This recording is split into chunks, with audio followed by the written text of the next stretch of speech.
Assalamualaikum warahmatullahi wabarakatuh. Selamat siang, salam sehat untuk kita semua.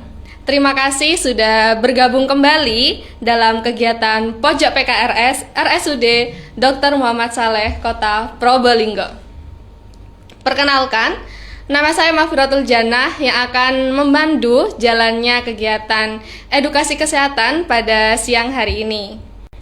Kegiatan ini bertujuan untuk memberikan edukasi kepada masyarakat yang secara langsung dari tenaga medis yang kompeten dan terpercaya. Kami mengajak seluruh sobat PKRS untuk menyimak dengan baik dan aktif bertanya melalui kolom komentar. Jadi, bagi sobat PKRS yang ingin bertanya, boleh langsung bertanya melalui kolom komentar live Instagram kami. Baik, pada kesempatan hari ini kita akan membahas tema mengenai ngobrol pintar tentang asma, yang dimana dalam memperingati Hari Asma Sedunia, kita akan mengulas penyakit pernapasan yang cukup sering terjadi di masyarakat, yaitu asma. Nah, pada siang hari ini telah hadir bersama kami di sini semua, yaitu ada Dr. Anung Sri Handayani. Beliau merupakan dokter spesialis paru RSUD Dr. Muhammad Saleh. Boleh disapa dulu, dokter? Assalamualaikum warahmatullahi wabarakatuh. Terima kasih sudah diundang kembali dari PKRS RSUD Dr. Muhammad Saleh. Monggo disimak baik-baik. Baik. Dan ada juga narasumber kedua kita, yaitu ada Dr. Adrian Yudianto. Beliau juga merupakan dokter spesialis paru RSUD Dr. Muhammad Saleh. Boleh disapa sobat PKRS di rumah, dokter? Baik, selamat siang sobat PKRS dimanapun berada. Perkenalkan, saya Dr. Adrian, juga sebagai dokter paru di Rumah Sakit Dr. Muhammad Saleh, Kota Probolinggo. Baik, terima kasih ya dokter sudah meluangkan waktunya untuk berbagi ilmu dengan kami dan sobat sehat PKRS. Baik dokter, agar tidak berlama-lama lagi nih, ada pertanyaan pembuka nih dokter, untuk dokter Anung. Nah, sebagai pertanyaan awal nih dok, sebenarnya asma itu apa sih dokter, dan yang terjadi pada saluran pernapasan saat seseorang mengalami asma? Ya, terima kasih atas pertanyaannya ya Mbak. Sebenarnya asma ini adalah suatu penyakit di saluran nafas ya, terutama di bronkus, disebabkan banyak hal. Jadi asma itu banyak kategorinya sebenarnya, dan bisa terjadi mulai dari anak kecil sampai orang dewasa. Pada umumnya yang terjadi pada asma pada saluran nafasnya itu bisa terjadi proses keradangan atau inflamasi, bisa juga disebabkan adanya karena tumpukan dari dahak yang mengumpul sehingga terjadi pembuntuan atau obstruksi, itu juga bisa. Kemudian ada penyempitan karena tadi ada proses keradangan sehingga saluran nafasnya ini menjadi bengkak atau edema yang akhirnya menjadi menyempit, sehingga karena proses yang tersebut ini bisa menyebabkan banyak gejala, ya bisa sesak nafas, tapi sifatnya sesak nafasnya ini reversibel atau kambuh-kambuhan, jadi dia tidak berkepanjangan. Kemudian bisa juga karena dia salurannya menyempit, otomatis aliran udaranya itu menjadi berkurang ya, akhirnya bisa muncul bunyi-bunyi di saluran nafasnya itu yang biasa kita sebut mengi, jadi bunyinya itu ngik-ngik. Nah, orang-orang itu seringnya kebanyakan itu, dok saya ngik-ngik, nah atau mengi gitu ya dok. Jadi yang paling familiar itu adalah ngik-ngiknya kalau asma itu. Kemudian bisa juga batuk kayak gitu, jadi bisa batuk lama, akhirnya ada namanya varian asma. Jadi asma yang cuman batuk saja. Jadi asma itu luas.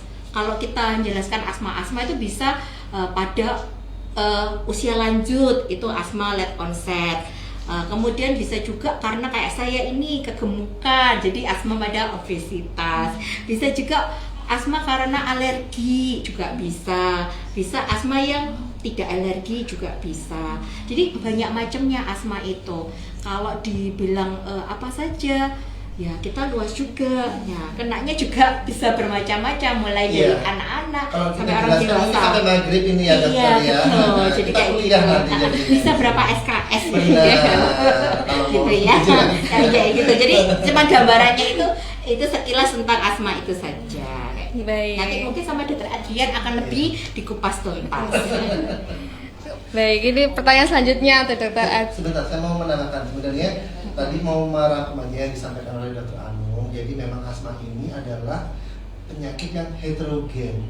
Kenapa heterogen? Karena masing-masing antara satu pasien asma dengan pasien yang lain belum tentu sama dan dia sangat-sangat spesifik. Jadi ada yang dia kena debu, kumat, ada yang dia kena dingin, kumat, dan belum tentu yang satunya kena dingin juga kumat gitu loh. Jadi memang sangat bervariasi dan didefinisikan oleh inflamasi atau keradangan saluran nafas yang kronis.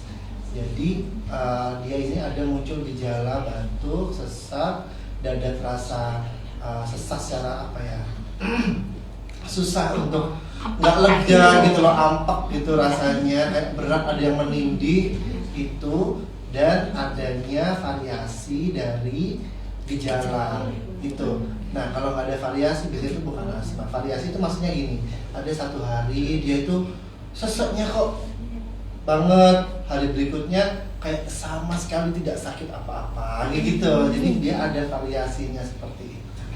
Baik dokter. Nah ini pertanyaan selanjutnya itu apa saja penyebab atau faktor pencetus asma yang paling sering ditemukan dokter? Baik.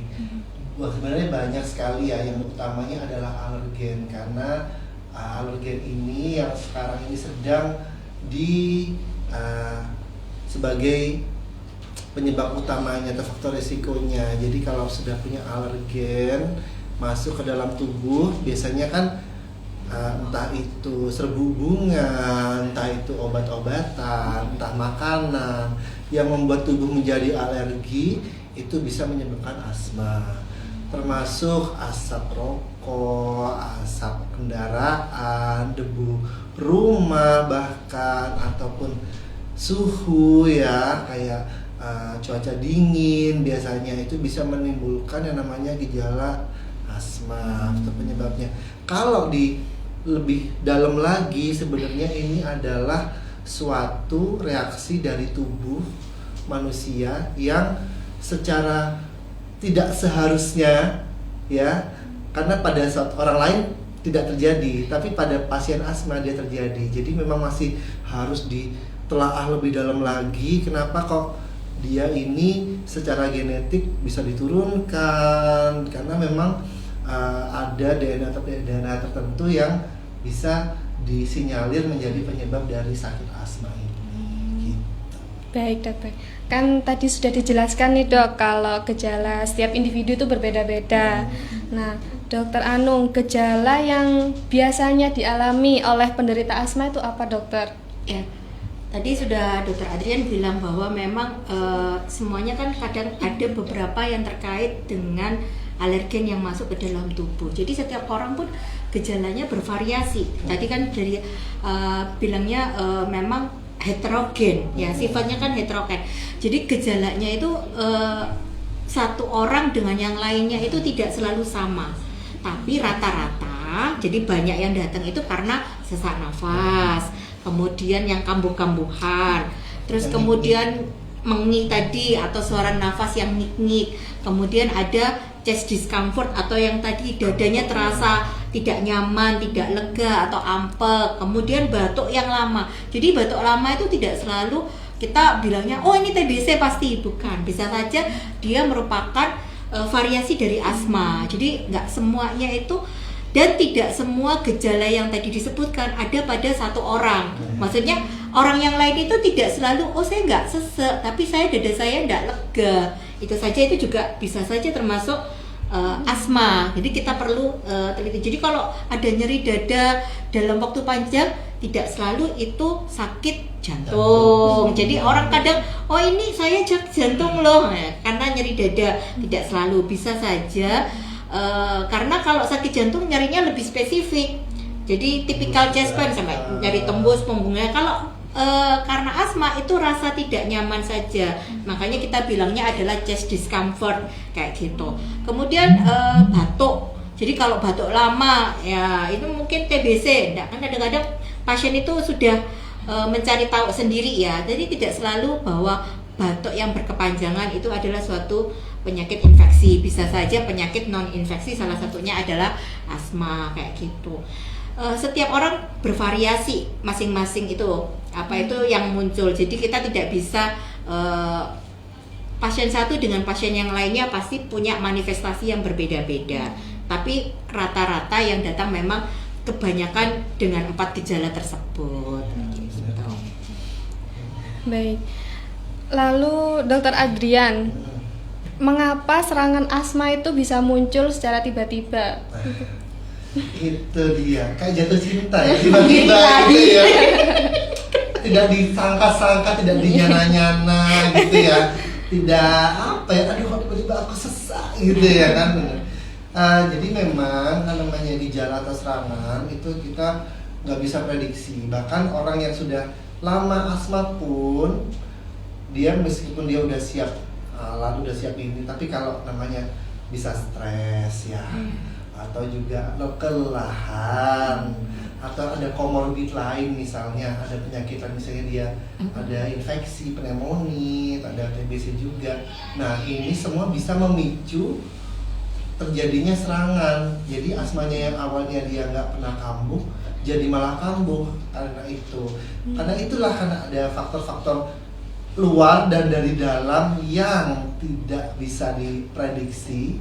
Makanya kita sendiri pun sebagai dokter paru pun juga akhirnya menyampaikan ke pasien kalau sudah ada perasaan ya berat ya, kayak ada sugesti, akan ada pikiran kalau ini akan serangan. Sudah nggak usah ini, langsung pakai aja alat semprotnya seperti itu. Atau kalau memang sebelum terlambat, misalnya nafasnya udah mulai agak cepat, bisa langsung periksa entah ke dokter, ke puskesmas, ke IGD, bebas yang terdekat gitu ya.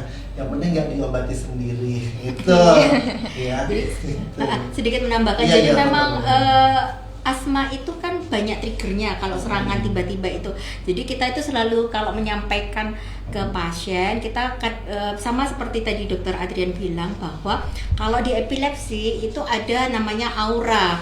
Jadi sebelum dia tapi maksudnya aura, dia ada rasa feeling apa ini akan terjadi kalau di epilepsi itu ada kejang kayak gitu kan. Jadi kita sudah merasakan gitu. Nah, di asma sebenarnya juga kalau pada pasien-pasien yang sudah sering kontrol itu pasti kita akan menyampaikan, Pak, ini pasti ada rasa yang mungkin bisa akan terjadi serangan.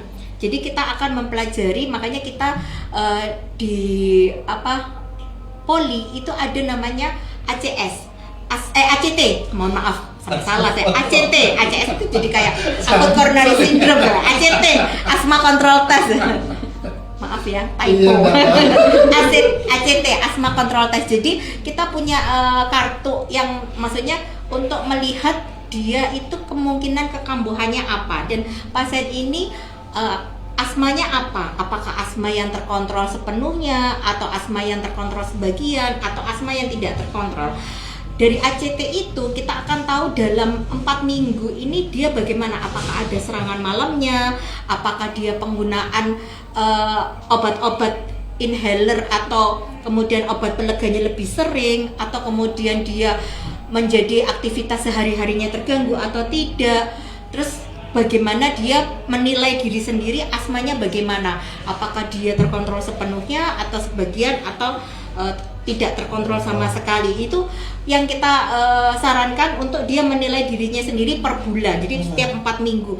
Dari ACT itu dia bisa paling tidak kalau semuanya dia merasa ada kita akan lebih mau warning ya, maksudnya memberikan oh ini kalau saya ternyata asmanya tidak terkontrol loh bulan ini, sehingga mungkin penggunaan kita telaah lagi penggunaan untuk inhalernya apakah sudah tepat.